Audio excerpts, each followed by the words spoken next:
Good afternoon, everyone. Floods in China's small stream and then floodwater released to save Beijing. That's what they experienced.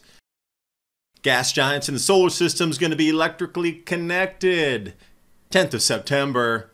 Look in the past at meteor showers, lithographs, Durham wheat, pasta supply in question in Canada downgraded again. 2 million more tons. Looks like it's going to be around 30 million metric tons. But look at Russia, down 13 million tons. 1/3 of all Canadian production equivalent gone in Russia. Fall seed supplies, gonna be ugly, buy it now. India, UAE, outside the dollar doing oil sales. And the world's gonna shatter or break. You're gonna have to find your own niche and come together. That's called community. They can be large or small when you survive.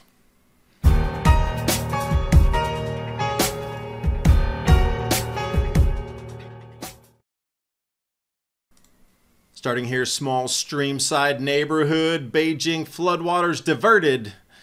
And this was the aftermath. Look how much water that is. Could you expect that? It's so far of orders of magnitude different.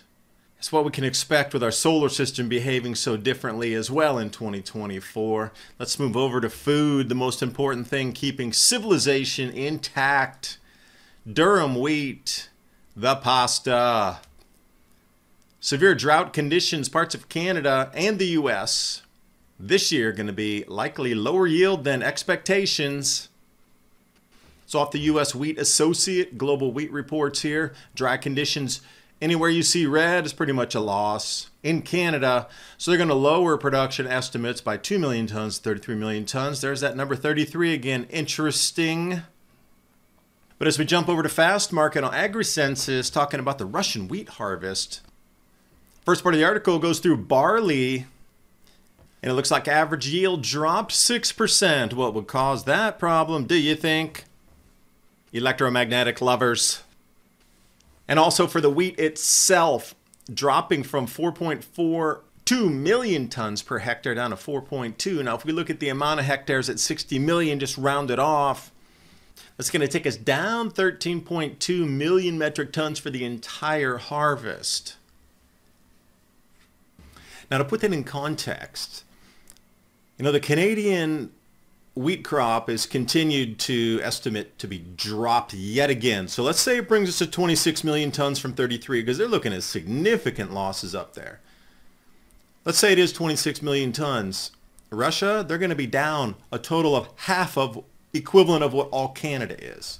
So if Canada will come in at 26 million tons and Russia's down 13 million tons, that's literally half of what Canada produces that's been taken offline in Russia as well. So everywhere you're looking now, down, down, down on the crop yields. And we haven't even come into the southern hemisphere with the damage soon to be of the UVB radiation from the ozone hole in the Hungatonga eruption. So that'll be making the news as we speak. Oh wait, they've already dropped the Hungatonga eruption many a time in the news. Look for it. It's already creating a rift. Problems. That's going to equate to crop losses, and that's going to equate to higher food prices. Watch how it just evolves through the end of October. Because they're already telling you seed supply is going to be tight. It's just flat ugly.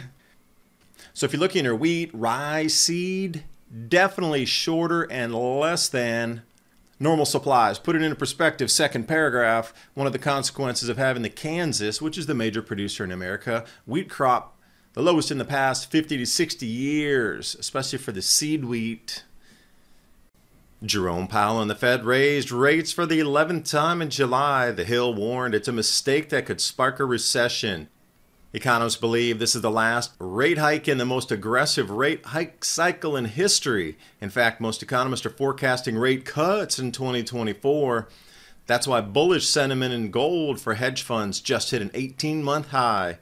Same could be said for the bullish sentiment on silver, which has risen at its fastest pace in 5 years. JP Morgan sees gold prices at record highs in 12 to 18 months. Rate hikes are typically headwinds for gold. Meanwhile, gold has gone up over 20% since 2022. Imagine where gold and silver are going to go when the Fed stops raising and starts cutting. Call the Patriot Gold Group today before it's too late. Mention the Adapt 2030 channel. They're going to give you some great service. Patriot Gold Group has the no fee for life IRA, where your IRA or 401k can be in physical gold or silver on qualifying rollovers. Also, Patriot Gold Group, Consumer Affairs top rated IRA gold dealer 6 years in a row. Give them a call, 888-546-7020. And now on with the video. So if we're looking at certified seed at around 800,000 bushels, this year it's only at 183,000 bushels. So 4x, and I'm being generous. I didn't even round it up to 200,000 bushels. 4x less than. It's actually more than 4, but we'll make it easy math.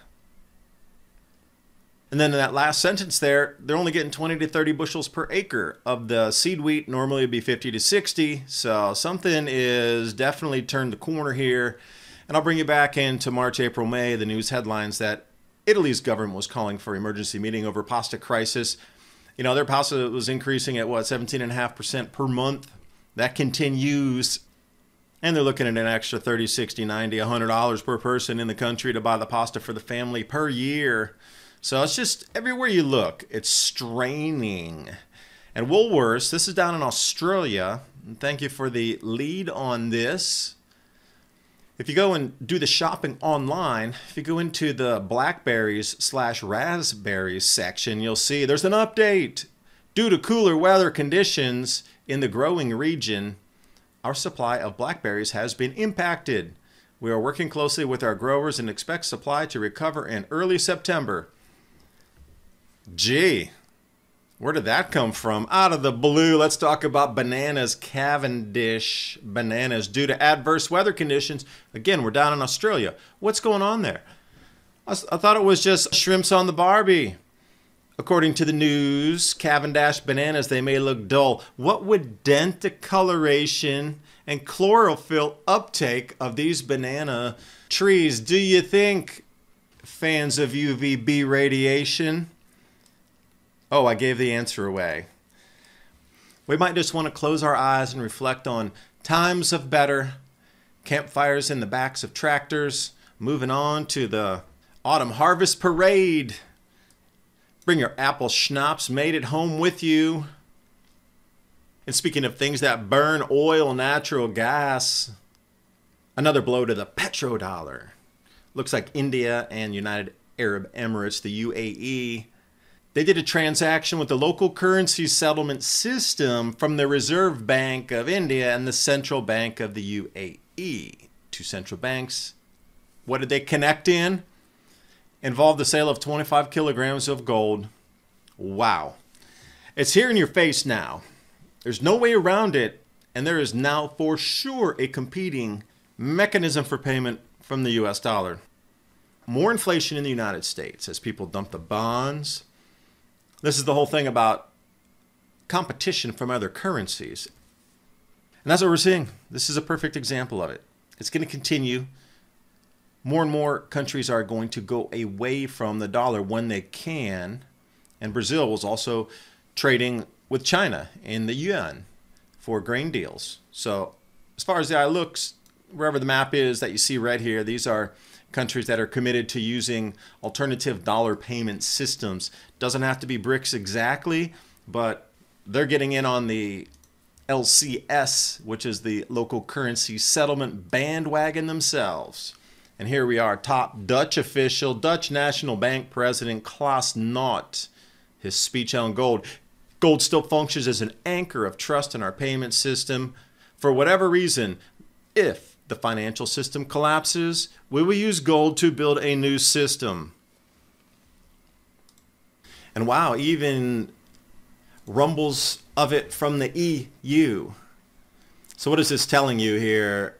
Well, for me, what I'm looking at is, it might be that little boy at the dike that put one finger in here and he saw another leak and there's another finger over there. Let me get stretching yoga, put the toe in over here. It's going to be like that until the wall comes tumbling down.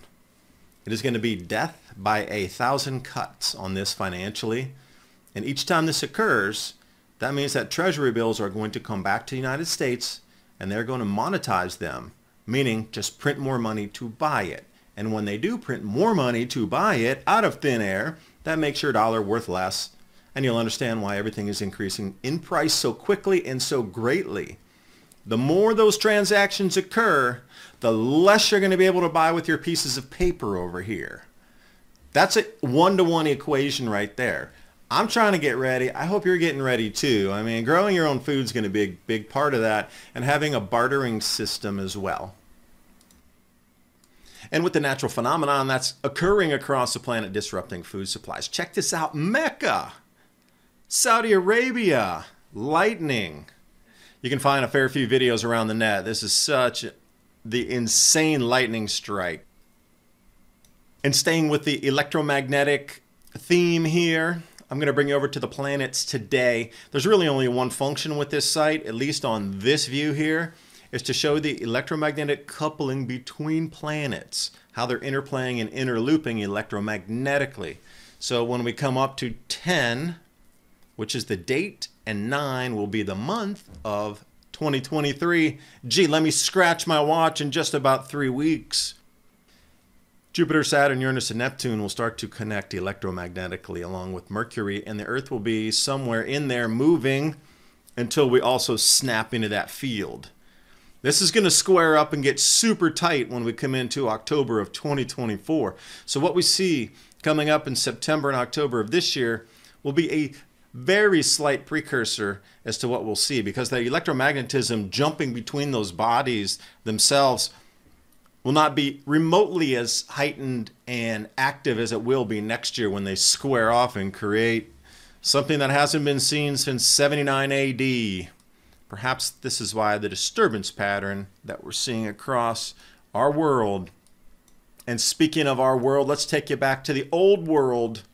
This is lithographs of meteor showers accompanied by some sort of event that brought a huge amount of space debris in above the norm, tugged it into our planet. So this is what's happened in the past. And these are the lithographs, and I'll just go through them. People afraid, lightning bolts from the heavens, things set on fire, bolides through the skies. Now this is something that I would expect a version of this, however intense or how light it gets in 2025 April, after the Earth swings out in front of the sun and all those gravitational bodies are pulling whatever's in space directly into the face of the planet. Look at those fireballs coming down. And it's very similar, you know, it's similar time frame, similar black and white lithographs of people trying to run from all the space debris. Look at, you know, things on the ground struck.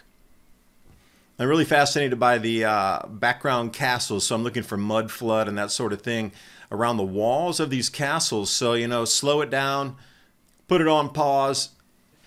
This was on one of the sites that I go through in Telegram. Come on, boil.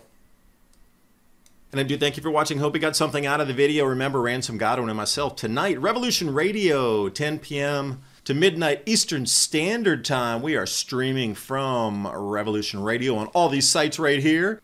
And remember, the links for the images, stories, and graphs for this video are in the description box below.